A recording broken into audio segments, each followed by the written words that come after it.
यदि आपका पशु पतला गोबर कर रहा है, यानी पतला गोबर कर रहा है, तो पतला गोबर देखते ही आप अपने पशु को ये दो चीज़ें हैं वह आप अपने पशु को दे दें। यानी कौन सी इस तरह की दो चीज़ें हैं जो आप अपने पशु को पतला गोबर कर रही है तो दे देनी चाहिए। तो कौन सी इस तरह की दो चीज़ें हैं जो देनी चाहिए, जो कि आप अपने पशु को आसानी से ठीक कर सकते हैं। जैसे यदि आपकी जो गाय भैंस है, दूध देने वाली गाय भैंस है, यदि पतला गोबर हो रहा है, डायरिया दस्त हो रहा है, तो उस स्थिति में उनमें दूध की मात्रा भी कम हो जाएगी और पशुपालक को और भी भारी नुकसान उठाना पड़ेगा।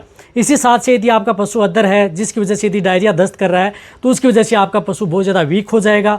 ज़्यादा वीक होगा तो आपके पशु में और भी दिक्कत खड़ी कर सकता है। रही बात इस तरह के वेदर के अंदर बहुत इस तरह के जो पशु हैं वह पशु पतला गोबर कर रहे हैं, डायरिया दस्त हो रहा है, तो इसके लिए आपको क्या करना चाहिए, क्या देना चाहिए, जिससे कि आप अपने पशु को घर बैठे भी आप आसानी से ठीक कर सकें। वीडियो जरूर लंबी हो सकती है, लेकिन स्किप करके मैं देखना, पूरा देखना।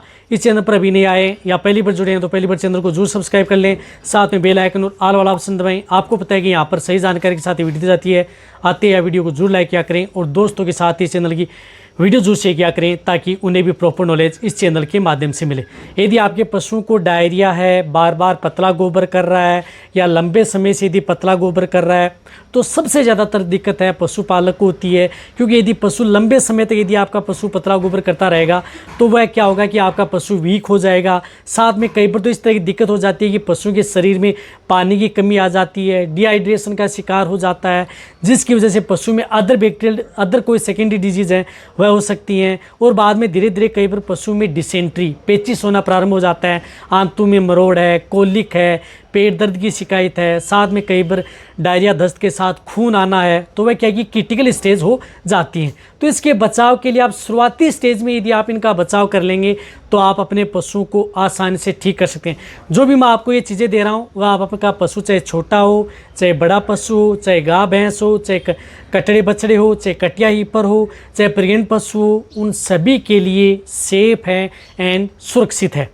तो देखो, जब भी यदि आप अपने पशु को, जैसे यदि आप पतला गोबर यदि आप देखते हैं, जैसे यदि आपका पशु घर पर आपका पास है और जैसे पतला गोबर आपने देखा कर रहा है, तो उस स्थिति में आपको शुरुआती स्टेज में क्या करना है कि चावल की मांडी, यानी जो चावल की जो मांडी होती है, यानी चावल को थोड़ा बहुत गर्म किया, उसके अंदर पानी डाला और उसका जो चावल का बचा हुआ जो पानी होता है जिसे मांडी बोलते हैं, वह पानी आप उन पशु को पिलाएं 2 से 4 दिन। यानी रात को चावल बना लें और सुबह जब ये चावल का जो पानी बचा रहता है वह आप उन पशुओं को पिला सकते हैं। या थोड़ी देर बाद में यदि ठंडा हो जाए तो उसके बाद में भी ये चावल का जो पानी है बचा हुआ जिसे मांडी बोलते हैं, ये आप अपने पशुओं को पिला देनी चाहिए। लगातार 2 से 3 दिन आप उन पशुओं को ये चावल की मांडी पिलाएं। कई बार तो पशुओं को आसानी से इससे ही ठीक हो जाता है। कई बार पशु में गर्मी की वजह से या अदर कोई दिक्कत है उनकी वजह से, या इंडाइजेशन की वजह से, एपेसन की वजह से ये दिक्कतें खड़ी हो सकती हैं। इसी के साथ साथ आप अपने पशु को जिस प्रकार से घर की बनी कुछ इस तरह की जो ठंडी चीज़ें हैं वह दे सकते हैं। जैसे छाछ पिला सकते हैं, आप अपने पशु को छाछ पिलाएं। क्या है कि छाछ क्या है कि ठंडी करती है, तासे ठंडी रहती है। तो जब भी पशु डायरिया दस्त करता है तो आप उसको छाछ भी दे सकते हैं, जिससे कि पशु को आराम आ सके। तो दिन में वह भी पिला सकते हैं। इसी के साथ साथ आपको क्या करना है कि उन्हें सरसों का तेल, देखो सरसों का तेल, यदि आपके पशु का वज़न ज़्यादा है, बहुत ही हाई वज़न है, 400-500 kg का पशु है, तो उन्हें 100 ml सरसों का तेल आप दिन में एक बार और लगातार 3 दिन से ज़्यादा आप सरसों का तेल उन पशुओं में उपयोग नहीं करना। ये भी एक पशु की रामबाण है। कई बार यदि आप अपने पशु को देखते ही यदि पतला गोबर कर रहा है या डायरिया दस्त हो रहा है, तो 3 दिन आप 100 ml सरसों का तेल आपकी जो दूध देने वाली गाय भैंस हैं या ज़्यादा बॉडी वेट है, ज़्यादा वजन है, तो दे दें, आराम आ जाएगा। कम बॉडी वेट है, कम वजन है, तो 50-50 ml दे दें। या जिस प्रकार से कटड़े बछड़े हैं तो उन्हें 20-20 ml आप 3 दिन दे सकते हैं। 3 दिन से ज़्यादा आप इसका उपयोग नहीं करना है, अन्यथा आपके पशु में फ़ायदे की बजाय फिर नुकसान भी कर सकता है। तो ये चीज़ें भी आप उन पशु को ज़रूर देनी चाहिए। ये सभी की सभी चीज़ें क्या, ये घरेलू चीज़ें हैं जो आप अपने पशु को दे करके, जैसे यदि आपका पशु पतला गोबर कर रहा है तो उसका इलाज आप घर बैठे भी कर सकते हैं, जिससे कि आपके पशु को आराम आता है।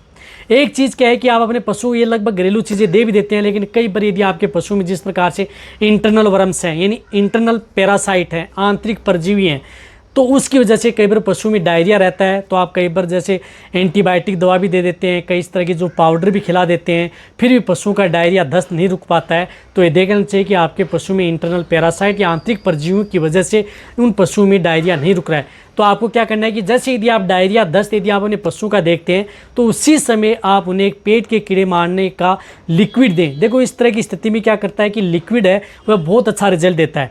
यदि आपका पशु प्रेग्नेंट नहीं है यानी ज्ञापहीन नहीं है तो उस स्थिति में आप एल्बोमार जो लिक्विड आता है वह आप अपने पशु को दे सकते हैं। ये एल्बोमार लिक्विड दे सकते हैं। जो बड़े पशु हैं, गाय भैंस हैं, उन्हें 90 ml से लेकर के 120 ml एक साथ कोई भी बाण दाना दे रहे हैं उसके साथ आप मिक्स करके देते हैं, तुरंत आपके पशु का डायरिया है वह रुक जाता है। इसकी डोज 1 ml पर 3 से 4 kg बॉडी वेट होती है। यानी जिन पशुओं का वजन जैसे 30 kg है तो 10 ml दे दिया, 60 kg है तो उस स्थिति में 20 ml दे दिया। इस तरह से आपको डोज निर्धारित कर लेनी है। डोज आपको ज़्यादा नहीं देनी है। बड़ी गाय भैंस है तो मैंने बता दिया कि 90 ml से लेकर के 120 ml। लेकिन यदि आपका पशु ज्ञापहीन है, प्रेग्नेंट है, तो उस स्थिति में आपको ये चीज़ भूल कर भी नहीं देनी है, अन्यथा आपके पशु में दिक्कत खड़ी कर सकता है। तो ज्ञापहीन पशु है, प्रेग्नेंट है, तो वहाँ पर आप फेनबिंडाजोल यानी फेनबिंडाजोल साल्ट की जो दवा आती है वह लिक्विड आता है वह आप अपने पशु को दे सकते हैं। यानी फेनबिंडाजोल और साथ में आयुर्मेक्टिन भी आता है साल्ट, उस साल्ट का उपयोग कर सकते हैं। जो गाढ़ा है यानी जो गाढ़ा लिक्विड आता है डिवर्मिंग के लिए वह आप अपने पशु को दें। प्रेग्नेंट है तो फेनबिंडाजोल जो आपको स्क्रीन पर दिख रहा है साल्ट का आपको उपयोग करना है और ये 1 डोज देनी है आप अपने पशु को सुबह सुबह खाली पेट। 1 डोज से आपके पशु का किसी भी तरह का डायरिया दस्त है वह आसानी से रुक जाता है। तो जब भी आप अपने पशुओं में जैसे गाय भैंस हैं, छोटे कटियाई पर हैं, कटड़े बछड़े हैं, जब भी डायरिया दस्त करें, पतला गोबर करें तो तुरंत आपको जो मैंने ये चीज़ें बताई हैं ये चीज़ें आप दे देंगे तो तुरंत आप उसका इलाज घर बैठे ही आप कर सकते हैं। बाद में यदि इन चीज़ों से भी यदि इलाज नहीं हो पा रहा है तो वहाँ पर आपको क्या करना है कि आपके नज़दीक यदि वेटरनेरियन है, पशु चिकित्सक है, उनकी सलाह आपको लेनी है। क्योंकि ज़्यादा लंबा समय यदि आपके पशु में डायरिया दस्त हो जाएगा तो आपके पशु में दिक्कत खड़ी कर सकता है। तो आप अपने वेटरनेरियन की सलाह ले लें। उस स्थिति में आपका वेटरनेरियन उनमें कुछ इस तरह की जो दवा है या कुछ इस तरह की जो फ्लूइड है या कुछ इस तरह के एंटीबायोटिक इंजेक्शन है वह उस पशु को लगाए जाते हैं और उन पशुओं को डायरिया दस्त है उनसे कंट्रोल किया जाता है। लेकिन लगभग जो पशु हैं वह उनको जो मैंने ये चीज़ें बताई है इनसे आपके पशुओं का डायरिया दस्त है वह आसानी से रुक जाता है। यदि क्रिटिकल स्टेज होती है, रुक ही नहीं पा रहा है, बहुत ही ज़्यादा दिक्कत यदि खड़ी हो गई है तब भी आप अपने वेटरनेरियन की सलाह लेनी है जब पशु की दिक्कत खड़ी हो जाती है। क्योंकि गर्मी का मौसम है तो और भी दिक्कत खड़ी कर सकता है, क्योंकि यहाँ पर और भी ज़्यादा डायरिया दस्त से शरीर में पानी की कमी हो सकती है और वैसे ज़्यादा गर्मी पड़ रही है तो आपका पशु और भी वीक हो सकता है, बैठ सकता है और आपके पशु में खड़े होने में दिक्कत भी खड़ी कर सकता है। तो ये आप इलाज करें और आप अपने पशुओं को आसानी से ठीक करें, तुरंत इलाज हो जाएगा। तो वीडियो सभी पशुपालक हैं या वेटरनरी उन सभी के साथ ये वीडियो शेयर करें। इसी तरह की न्यूज़ वीडियो आपको चैनल पर ऐसे मिलते रहेंगी। इसी तरह वीडियो देखते रहें। थैंक्स, धन्यवाद।